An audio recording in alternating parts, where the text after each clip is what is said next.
Okay. So we'll start in a few moments. I'll just repeat the order.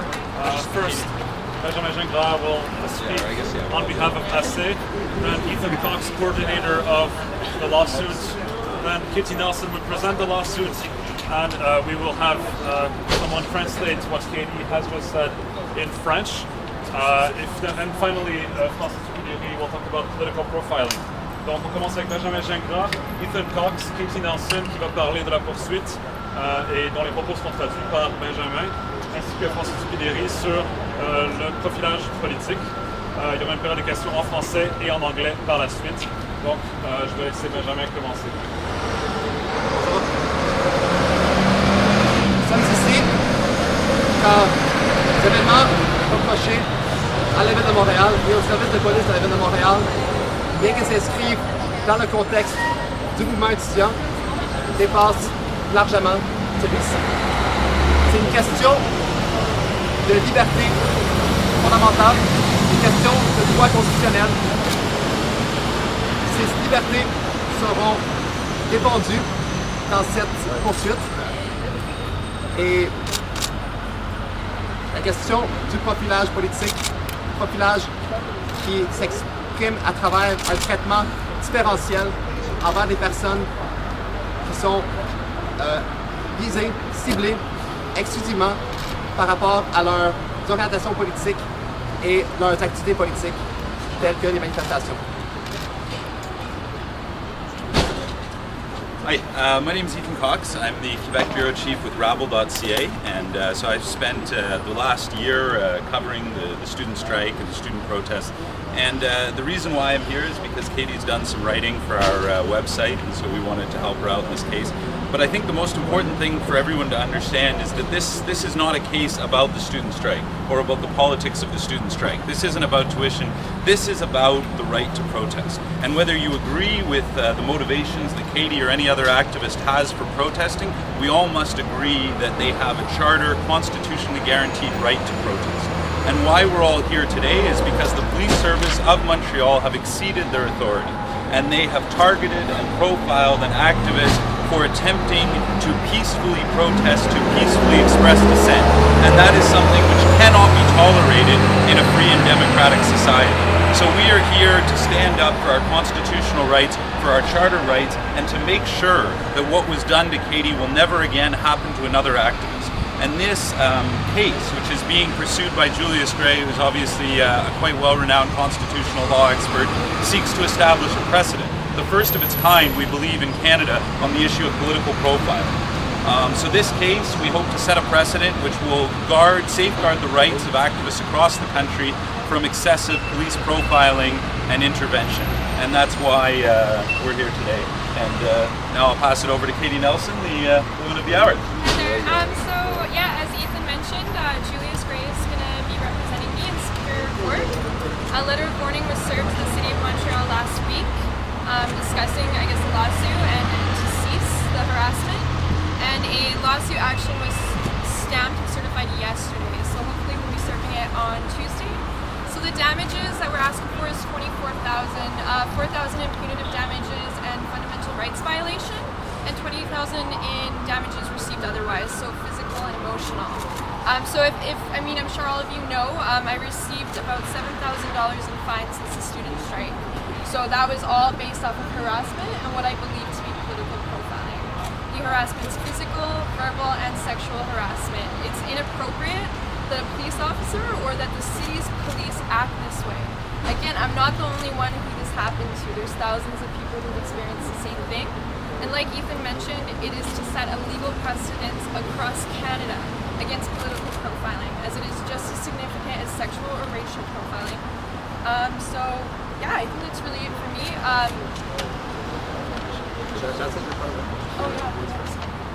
Dans le fond, ce que Katie a dit, c'est qu'une mise en demeure a été envoyée à la ville de Montréal et l'avis de poursuite a été déposé, a été officialisé hier.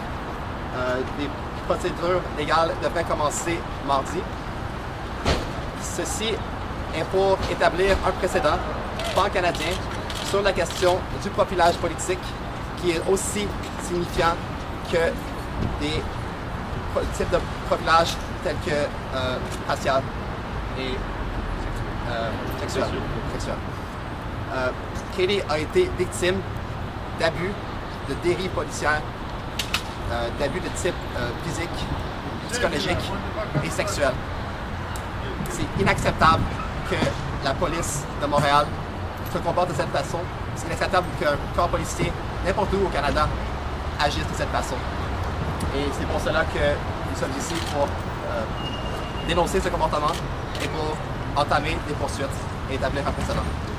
I just wanted to explain quickly before we move on a few of the tickets I received, people who weren't here last week. The tickets range from everything from ashing a cigarette on the ground to swearing in a park or jaywalking during a protest. So it's not of any criminal, I guess, foundation. They're pretty ridiculous to range from small infractions like that to things like sexual or physical harassment. At the end of the day, the point and the most significant part of this is that political profiling needs to stop. It needs to stop across Canada, here, Toronto, Alberta, everywhere where we have seen this trend, it needs to stop. Ouais. C'est important de noter que ce ne sont pas des cas d'accusations criminelles, ce sont des interpellations qui sont arbitraires, qui vont d'éteindre une cigarette à traverser sur une lumière rouge dans une manifestation que de dire un juron dans un parc. Dans le fond, c'est que ces comportements-là sont répréhensibles selon la police, seulement dans la mesure où Katie est une militante. C'est inacceptable de la part de la force policière et ça va être pour établir un précédent partout au Canada. Bonjour, mon nom est Francis Dupuy-Léry, je suis professeur de sciences politiques à l'UQAM. Ça fait une dizaine d'années que j'étudie la répression policière et les interventions policières contre les mouvements sociaux. Comme vous le savez, à Montréal, au Québec et au Canada, on a des problèmes avec la police. On appelle ça le profilage. Ceux qui sont exprimés avant moi en ont parlé. Il y a le profilage racial qui est relativement bien connu. Il est même reconnu en fait par les autorités, par la ville. La police a des protocoles pour minimiser le profilage racial. Il y a eu des audiences publiques. Le profilage social commence à être reconnu à Montréal aussi. C'est la discrimination envers les personnes, entre autres, en situation d'itinérance.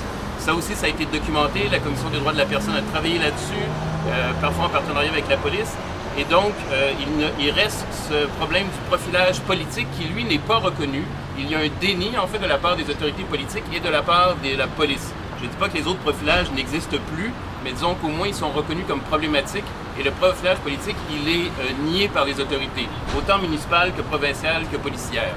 Et évidemment, depuis une dizaine d'années, il y a des problèmes, entre autres à Montréal, par rapport au profilage politique. On pense par exemple aux fameuses arrestations de masse qui ont eu lieu aussi pendant le G20 à Toronto, qui ont été dénoncées par plusieurs groupes de défense des droits de la personne, qui ont même été dénoncées par... Et là, la police de Montréal était directement nommée par le Comité des droits de l'homme de l'ONU en novembre 2005 qui demandait qu'on se questionne sur les arrestations de masse, ce que les autorités, entre autres policières, ont toujours refusé de faire et de toute façon, elles continuent à faire des arrestations de masse, même elles diffusent leurs pratiques à Gatineau, à Québec et ailleurs. Et donc, au-delà des arrestations de masse, il y a aussi le ciblage d'individus qui sont reconnus pour leurs idées politiques.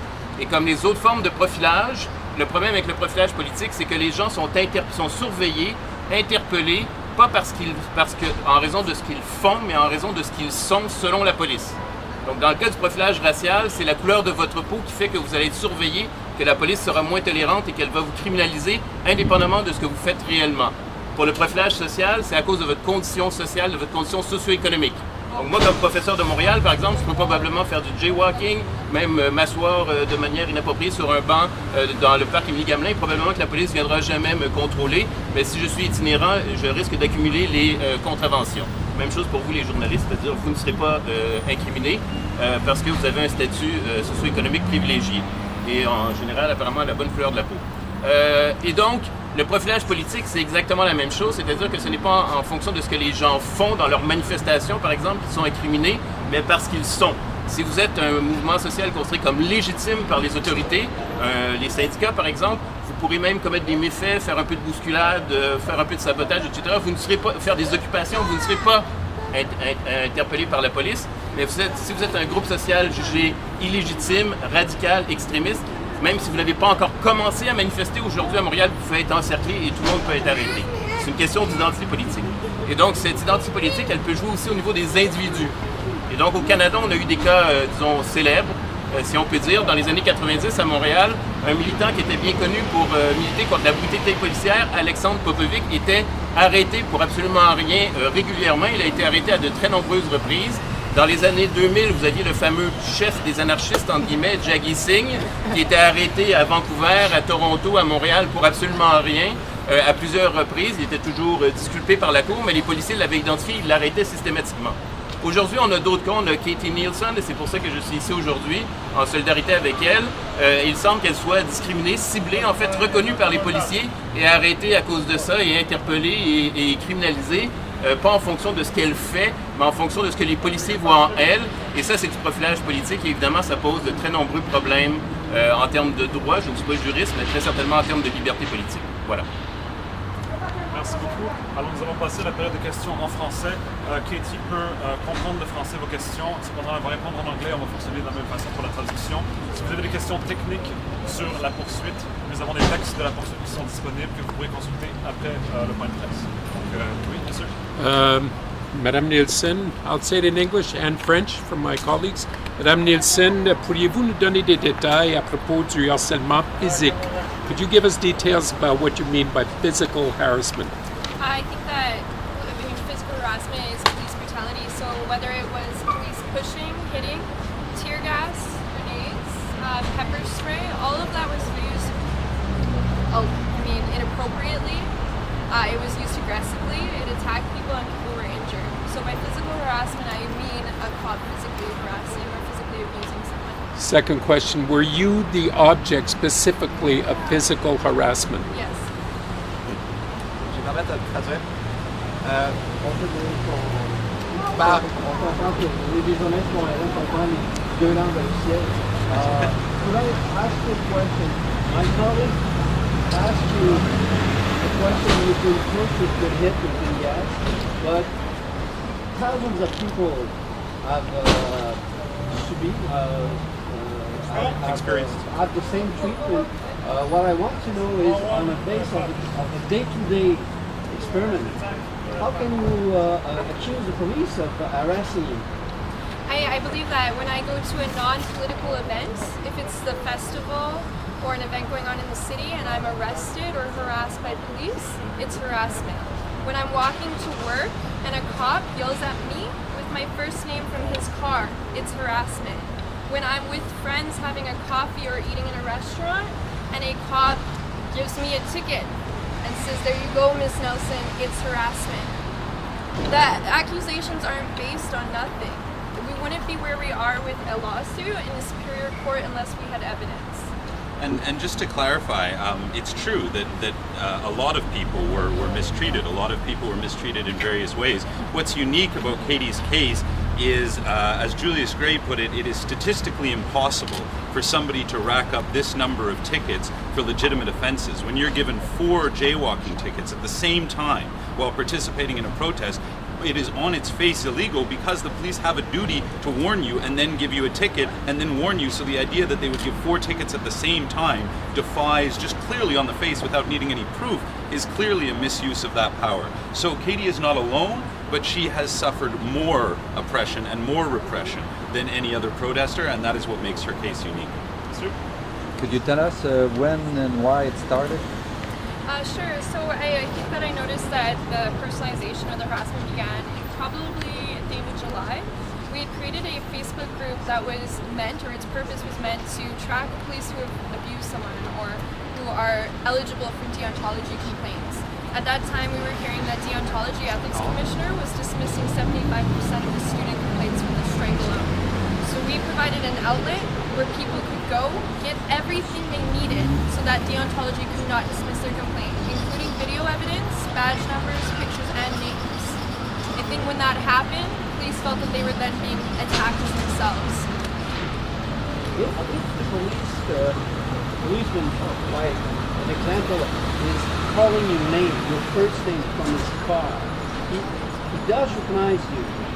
Does he recognize you because you have done some unique things in those demonstrations, or just because you recognize you and you're one of them that was participating to those demonstrations? I want to make it clear that I've never been criminally charged or criminally accused of anything. The greatest or most significant fine I received was a P6 for participating in a demonstration. I have not done anything illegal to be recognized for doing something illegal. And until a cop comes out of his car and says, "Oh, hi Miss Nelson, here's this," and doesn't give me a ticket, I will believe that I'm being harassed. Every time a cop confronts me, it results in a fine. Talk us through what happened at the public festival that you were referring to.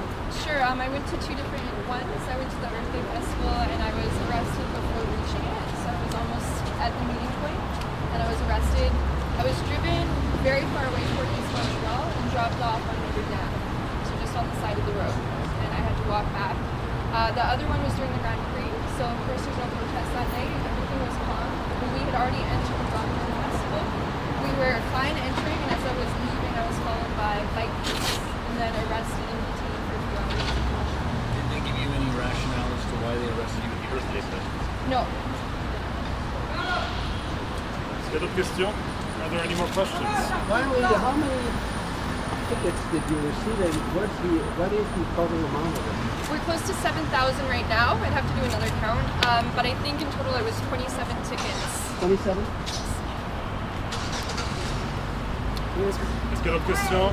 Any more questions for Katie or for any other members of this press conference? Yeah, we can do individually afterwards. If anybody wants to do individual interviews, just come see me and I'll triage it, but no other questions generally. All right. Well, thank you for being here. Merci d'être venu. On vous gardera au courant, évidemment, alors que les événements So I guess, Jeremy, so how about if they want to talk to either of these two guys, they can talk to you and I'll manage for Katie. You want to do that?